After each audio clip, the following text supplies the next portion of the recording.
Good evening, everyone. I am Anjali Patil. I work as a Vice Associate Partner with Third Sector Partners. I welcome you all to the 11th episode of the Leadership Conversations in the Development Sector. The social impact space is full of passionate leaders with innovative outlooks on the world's greatest problems. Our leadership conversations focus on the unique insights offered by these leaders as they share their experiences and move the development sector forward. Our host, Go Barefoot, is an interactive web portal dedicated to the social sector. It brings together individuals, NGOs, not-for-profit organizations, and the CSR arms of organizations with the mandate of creating a one-stop information website for both networking and knowledge sharing. We are supported by Third Sector Partners, India's only executive search firm exclusively for the development sector. We are also supported by Catalyst, an NGO which has been preparing young women for leadership roles to create equality in opportunities and bridge the gender gap. I would like to extend a warm welcome to Mary McGovern, Director Emerita, Women First International Fund. Welcome, Mary. It's lovely to be here, Anjali. Thank you for having me. Great. So Mary McGovern is a trained attorney who has worked as a community volunteer for local and international causes. She served as a president of the board of directors of Women First International Fund. During her tenure, she led the board and worked collaboratively with the staff through a transformational change of the organization, including a name change, fundamental program overhaul, and a new organizational governance structure. Ms. McGovern continues to serve on the board of Women First International Fund as a director emerita. Ms. McGovern began her career as an associate at the law firm of David Paul and Waldwell in New York. She served as executive director of the Clean Air Campaign in Atlanta, Georgia, from 2001 to 2003. Since then, she has volunteered as a fundraiser, grant writer, grant reviewer, and evaluator with a variety of non-profit organizations, including Caring Inc., Legal Services of Southern Piedmont, Women's Impact Fund, and Alliance for African Women Initiative. Ms. McGovern has a BCL degree from University College Dublin, an LLM from the University of London, and a barrister law degree from the Honourable Society of King's Inns, Dublin, Ireland. In conversation with Ms. McGovern is Shital Kakkar Mehra, leadership expert and executive presence coach for CEOs. Shital has trained over 75,000 professionals across Asia and has personally coached over 1,000 CXOs in the past 2 decades. She has conducted workshops for diverse organizations across Asia and has been invited as a speaker by leading B schools and professional associations. She's a best-selling author and her latest best-selling book, Executive Presence, The Poise Formula for Leadership, is India's first research-based formula on the leadership skills. Shital is an active philanthropist and social entrepreneur. I hand over the podium to Shital. Over to you, Shital. Thank you. Thank you, Anjali. Welcome, Mary. We look forward to hearing your views on leadership. So I'm going to dive into the questions.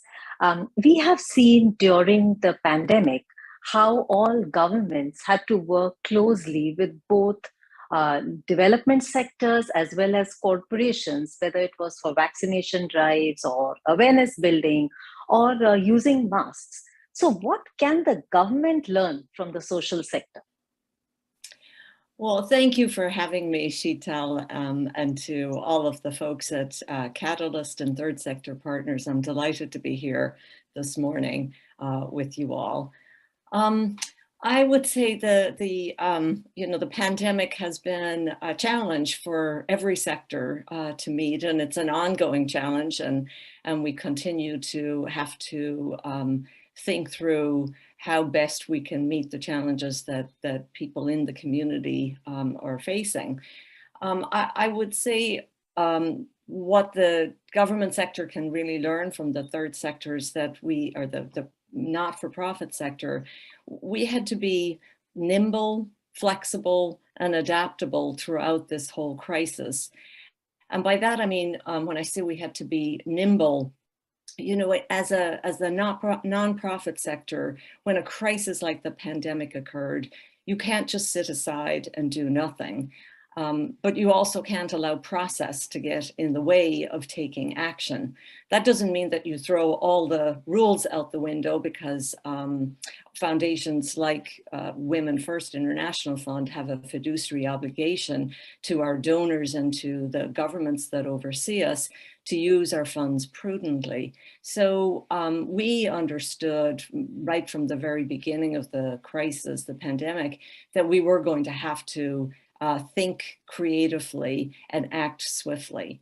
And so we were flexible. Our program staff were in constant touch with our grantee partners in the early days of the pandemic to understand what was really happening to them and to their beneficiary communities on the ground. And they faced a variety of challenges. You know, our grantees are based in East Africa and in India. So the situation differed from one country and one region of a country to another.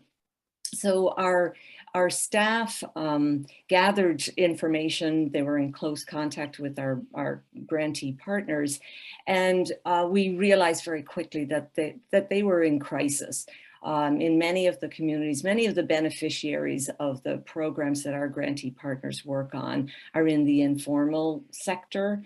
And with the social distancing restrictions and, you know, as you know yourself, in India, the total shutdown that occurred, most people in that sector had their livelihoods terminated abruptly, and they didn't have access to government support. They also, you know, they didn't have food, they didn't have access to hygiene supplies, and there was a tremendous amount of misinformation about COVID going around in those communities. So our grantee partners wanted to step up and really help their local community.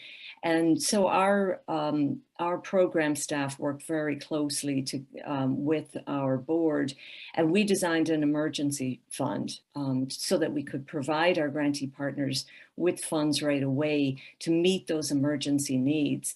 And so we had to kind of put in place some restrictions around what that was going to be and how much money it was going to be.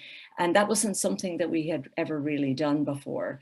But you know, our board and our staff were willing to be adaptable and flexible and put a new fund in place. We also realized that, you know, we couldn't have the normal reporting requirements that we would usually have. And so we were willing to put those to one side because we recognized that it was an emergency. So I would say, you know, that adaptability was critical to the success of our organization accomplishing our mission, but for our grantee partners too. And you know, and we continue to be adaptable so that throughout, as 2020 unfolded, we realized that our normal grant cycle, where we make one-year grants in October of every year, that our grantee partners weren't going to be able to do business as usual. And so we provided a bridge grant for 2020 to get our grantees through 2021. So I would say that sort of flexibility was critical, and the nimbleness with which we were able to act was obviously very important to being able to be successful. The other thing that we did, which a lot of organizations around the world has had to do, was to go virtual. You know, so we understood that we had to adapt to the crisis ourselves as an organization, and so we acted very quickly in early March of 2020. And had the staff begin to work full-time from their homes. And as the months unfolded in 2020, we could see that was working well. staff were more comfortable. We were more comfortable. We're a small organization. We didn't have the resources to really put in place all of the testing and so on that you needed. So we decided as an organization to become a full-time virtual organization, and we worked then to terminate our lease and to put the kinds of policies in place that you need as an organization if you are virtual. So I would say all of those things were critical to our success. And I think that underlying all of that was the fact that we had really spent time building relationships of trust. So we had trust relationships with our donor base. We also had relationships of trust with our grantee partners. And I think there it was critical that we have those relationships already in place so that they could be open and honest with us about the real challenges that they faced. So they weren't afraid to say, we can't do business as usual. We're going to have to do something else, or we need money for food or for hygiene supplies. Our grantees are typically working on economic empowerment programs for the women and girls in their communities. And so meeting basic needs like food and hygiene are typically beyond our purview and that of our grantees. So I would completely say, agree. Yeah, completely agree with you that yes, the whole planet had to be put on pause, and every country, developed, developing, not developed, had to change, adapt, learn, be flexible. And yes, everyone seems to have coped in their own way. And yes, there is a lot of empathy involved as well in the whole process, which we saw for the first time. So yes, superb, agree with you. So I'm going to speak to you something about leadership, that the development sector has, significantly changed and evolved, and you have been associated with it for a long time. So in the last 3 decades, how has leadership evolved to rise up to this challenge? Well, you're right, Shital. Things have changed incredibly in the development sector over the last 3 decades or so. I would say particularly in the last decade, many in the development sector have undergone transformational journeys themselves, including Women First International Fund, where we have really started to think differently about how strategically we can create more impact in this sector. Founders, trustees, and staff have indicated a real willingness to think differently about how we work. And with a sort of an increased focus on impact and actually achieving change on the ground. And I think that increased emphasis on creating impact has led to an increase of emphasis on proving the impact. And that means gathering quantitative and qualitative data to demonstrate the proof of what it is that you're accomplishing in the field.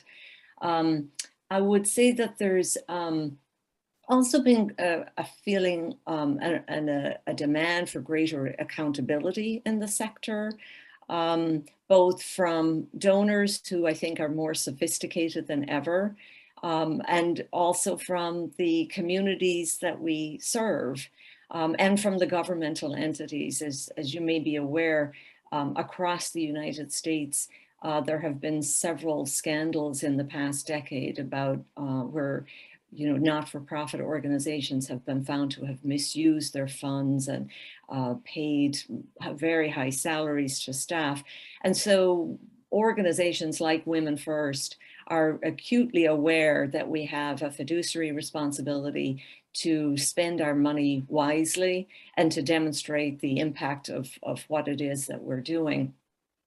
I would also say that there's been an increasing willingness to appreciate that local context matters, and to see and to bring local voices into decision making, so that local voices are not just telling us what the problem is. They're part of designing the solution.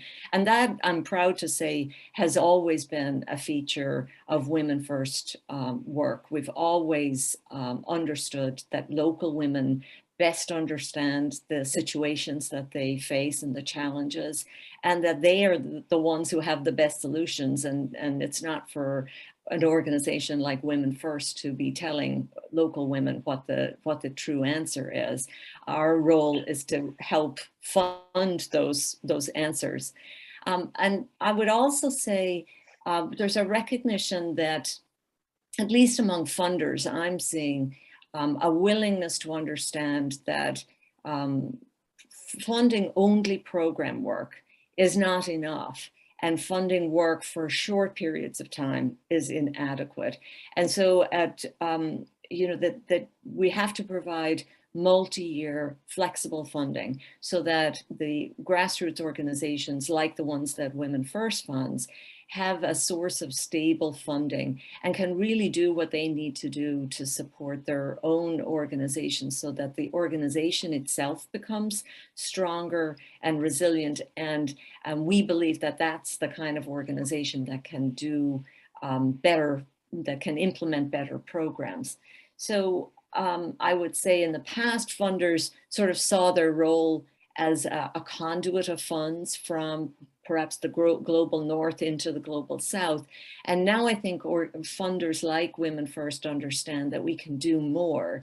And so we have, as part of our own transformation, we've added capacity building resources to what we do. So we expect that our grantee partners will use some of the monies that we give them to invest in their own organization, whether that's professional development for their staff or hiring consultants to help them with their own strategic planning, or training for staff. But we also provide capacity building programs or peer learning sessions or connections for our grantee partners with each other so that they can learn from each other. So it's sort of a combination of different things that have occurred, but I'm seeing more willingness by the organizations in the global north to provide a leadership role and a greater voice for those organizations that we work with in the global south. Super. Agree with you on capacity building, but an integral part of capacity building is also talent. So the role of a leader is managing talent, developing talent. So can you share with us in your journey as a leader of an organization in the sector, how you were developing talent, any best practices, any programs that you would recommend for our listeners in the audience who can benefit from that or enroll or participate in? Well, I guess I would begin by saying, I believe that strong women's organizations are critical to developing women talent in any sector, but especially in the not-for-profit sector, because at least in the communities where Women First funds, it's women's organizations that are that sort of are the source of strength for women and girls in their communities. And unfortunately, they don't receive nearly the amount of funding that they need. That is one of the big reasons why we at Women First decided that we needed to provide funds for capacity building for our grantee partner organizations. They're often small fledgling organizations. We may be their first or their early funder. And so they are still sort of sometimes in a place in their life as an organization where most of their staff may still be just volunteers. They may have very few paid staff. So we recognize that it's important to invest in your own organization. And one of the things that we did at Women First was to develop an organizational assessment tool for our grantee partners to use. We call it the GrowCat. And, and so in the first year of our funding of our grantees, the organization goes through this process where they complete this tool. And it involves lots of internal conversations at the organization. And it's essentially where they're trying to understand their own strengths and weaknesses as an organization. And once they've completed that, then we ask them to develop a capacity building plan that's suitable for their own organization. So they get to choose what it is that they want to work on as an organization over the following 5 years of our partnership with them. And so that differs from one organization to another. And it's really tailored to meet their own needs and the needs of the programs that they have on the ground in their community. So that's one aspect of the work that we do, and I'm really proud that we've moved in that direction. So many funders are still just funding programmatic work, which doesn't leave resources available to to organizations on the ground to develop their own leaders and to pay for leadership development or for strategic planning consultants or marketing and communications consultants so that their own staff can learn from people like that. The other thing that we do at Women First is that we provide one-on-one mentorship for our grantee partner organizations. And we have a portal that we've created on Slack for our grantees to interact with each other. And over time, we've seen that the interactions on that portal have grown richer as our grantee partners have gotten to know each other better and they're building that relationship of trust with each other.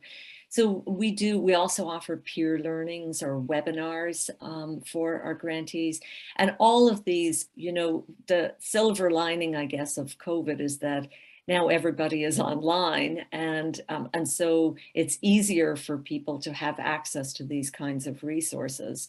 And there's a greater variety of those kinds of rich resources available, not just to organizations like those we work with, but to individuals, whether they're in the private sector or the nonprofit sector or the government sector. And as for individuals and programs, individual programs that I can recommend, I guess there is just a plethora of programs out there. I would say to any young woman who is thinking of further training, I would suggest that first of all, you have to identify what your priority is. Are you interested is your priority to build your technical and knowledge base, or is it to get hands-on management and leadership skills training? And that should guide your choices in terms of selecting programs. And as I say, there's so many more programs now that are available online. So there's a wider array of choices available to you.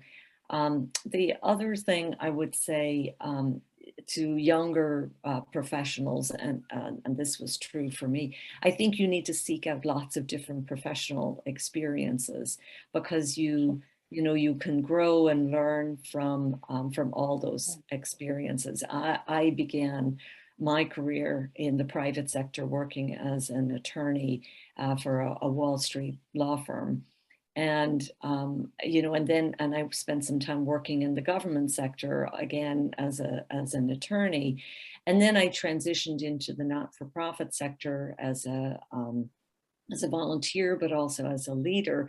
And I think that all of those experiences that I had in the private sector working as a lawyer stood me in good stead when I was running nonprofit organizations. That attention to detail that I learned and that can be so invaluable, when you're trying to accomplish anything, I think, was important to have the communication skills that I learned. And I would say, for anybody wanting to succeed, whatever sector you're in, I just can't stress enough how important I think communication skills are, both oral and written. I mean, you just can never, you can never get too good at communications. And then I think in COVID, you know, having that ability to communicate has been critical. Couldn't agree with you more.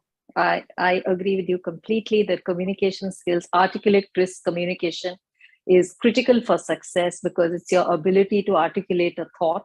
And that's very critical for a leader who's today's influencer, motivator. And you had also mentioned COVID, which of course has been a complete game changer and possibly the biggest event in the last several decades.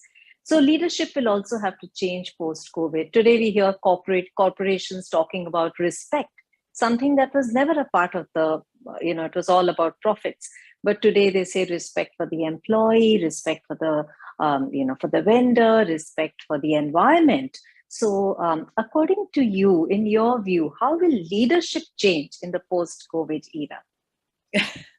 Well, it's, it's hard to know. And I think we've all learned that we have to be humble in terms of predicting what's next, because the pandemic has proven us wrong over and over again. But I guess I would say, I think that this virtual environment that we find ourselves working in is here to stay. Maybe not in the same format, but in some iteration of it is here. And I think that leaders are going to have to accept that and be willing to work in a virtual environment in some form. And that, I think, will mean that they're going to have to be flexible, especially with high performing employees and staff members who will be in a position to ask for more flexibility in their in the workplace, whether that's more a flexible schedule or more flexible hours, or doing a combination of working in the office and working from home. So I would say flexibility and understanding that the virtual world is here to stay will be part of leadership going forward. I think that also my expectation is that leaders are going to have to switch their focus a bit toward managing project outcomes and toward project goals, rather than sort of that older style of leadership where you manage people in the workplace and you had to see people at their desk. Yeah. And so I think we're learning, we have to really be more focused on what the goals and the outcomes are, and less concerned about how many hours people are working to accomplish that, to do that. I think it will be harder for leaders to manage in this environment. When we were all in the office much of the time, there was all those opportunities for spontaneous conversations, and to be in the room with somebody else and to see the body language. So it was more intuitive in terms of understanding if something was going wrong or if issues were starting to brew. It's much harder to do that, obviously, when you're on a Zoom call. It's really, really difficult. And so I think leaders are going to have to be very intentional about staying on top of where their employees are in the workforce, and sort of be more willing to kind of engage more frequently with people, so that they can keep their fingers on the pulse of what's happening. And I think it's going to be harder to develop organizational culture when everybody is working virtually. And organizational culture is important. It's something that we've really worked on over the past several years at Women First, to really embed the values that we have as an organization in women's leadership and growth for young women and professionally within our organization. And so organization culture can be hard to develop on a remote basis. On a remote basis. Agree with you completely. Yes, I do believe that micromanaging will become passé. I also feel that we have redefined trust. The way that we are going to measure productivity is going to change. Hybrid is something that we just may have to live with forever. So yes, multiple challenges for leaders to manage and influence remote teams. So we would love to chat with you more, Mary, but time constraints. So we are going to very quickly take a couple of questions. Rashida from Third Sector Partners has a very interesting question. So can we please have the spotlight on Rashida? Thank you so much, Shital. A very warm hello to you, Mary. My question to you today is that your esteemed organization focuses on feminist funding principles and bases its strategy around it. I would like to ask you, what are some of the key characteristics of the partner organizations that you select and choose to work with? Along with that, especially in India, and also if you can elaborate a little about feminist approach to grant making and the core values around it. Sure, I'd be happy to. Thank you for that question.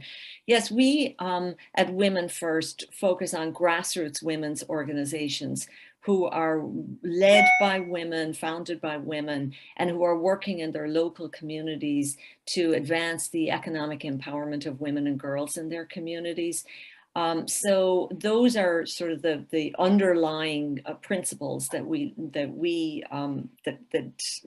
guide our grant making. So we're looking for smaller organizations. We've taken a deliberate decision to focus on organizations that have budgets of less than $50,000 a year, and many have budgets far less than that. We're often a very early or first funder for our organizations. And because we have built this capacity building model, and we have a 6-year partnership with our grantee partners, and because we're providing flexible funding, we're really looking for organizations that are interested in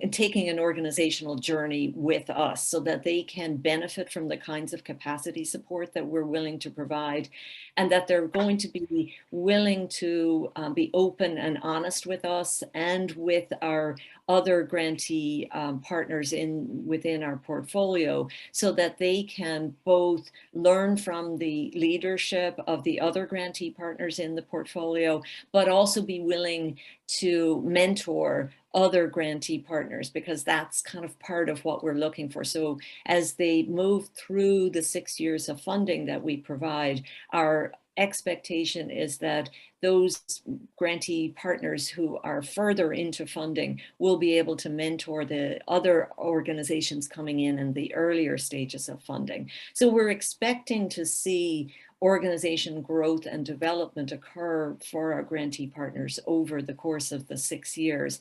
And that will lead to stronger programs on the ground. We do ask them to report back to us on their programs, but we also are really looking at their own organizational development. So that's kind of key to what we're doing. It's that kind of openness and willingness to work with us, and where we can all learn from each other. Wonderful. Thank you so much. Thanks, Rashida. We have a question from Megha from Catalyst. So yes, can we have the spotlight on Megha, please? Hi, Mary. So my question is, what qualities are needed among today's leaders, especially for women leaders?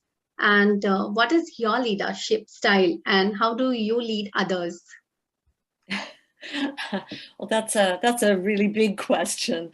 I guess I would say that my own leadership style is to work very collaboratively with others, to try to develop a consensus kind of style of leadership, but understanding that you can't always get everybody to the same place, and so consensus can't stand in the way of getting things done. But I do think that being open and transparent is critical to leadership, trying to bring people along with you, and I think that that depends on your ability to be transparent about what you're doing, why you're doing what you're doing, and giving people an understanding of where you're trying to go and how you're going to get there. So Again, I come back to the communications ability. I think it's critical for all leaders, women and men, to have, great communication skills and a sense of empathy and willingness to reach out to people and meet them where they are. Excuse me. We don't all come and start from the same place. So I think that is important, to spend the time that's necessary to understand where people are and to do what you can to bring them along on your journey. Wonderful. Thank you so much. Great question, Megha. So while we would love to chat more, but we have time constraints, and we have really enjoyed hearing your views on leadership. Thank you, Mary. Thank you for joining us, and wishing you a wonderful 2022, happy, healthy year ahead. And thanks so much. Oh, thank you for having me, and take care to you and to your whole team. Thank you. Thanks a lot.